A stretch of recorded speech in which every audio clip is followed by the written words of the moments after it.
Complete replica of the world's first ever fully programmable robot. Moving under its own power, this replica of a robot lion walks across the floor, exactly as it did when Leonardo presented it over 500 years ago.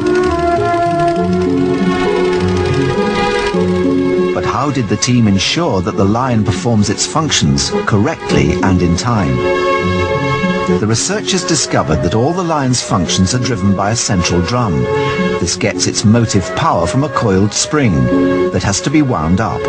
This component drives several hundred individual cogs, each with its own function. One group might move the head, another the chest. But how would they set the timings of each function? Leonardo would have employed a technique known as gear ratios, still used in modern machines today. For every turn of the main drive, other cogs turn faster depending on their size. A cog half the size turns twice as fast. By programming the ratios between the large central cog and all the others, the operator would be able to set how many turns each cog made. This would enable them to set the timing of each individual action and program the movement of the lion, exactly as Leonardo would have done 500 years ago.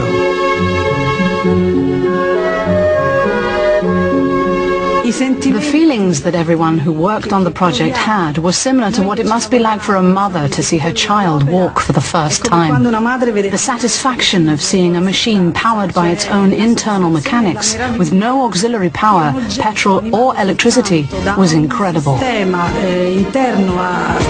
It is amazing to think that before batteries, electric power sources and computers, our ancestors were creating programmable robots at this level of sophistication. I'm really impressed by the incredible skill of the early people. I mean, they did the real development.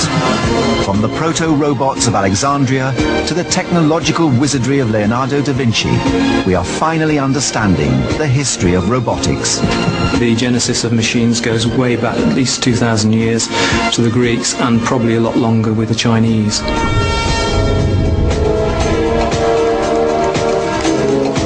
We have really precise engineering, but we wouldn't have that precise engineering without the crude engineering prototypes that were created by the geniuses of the past.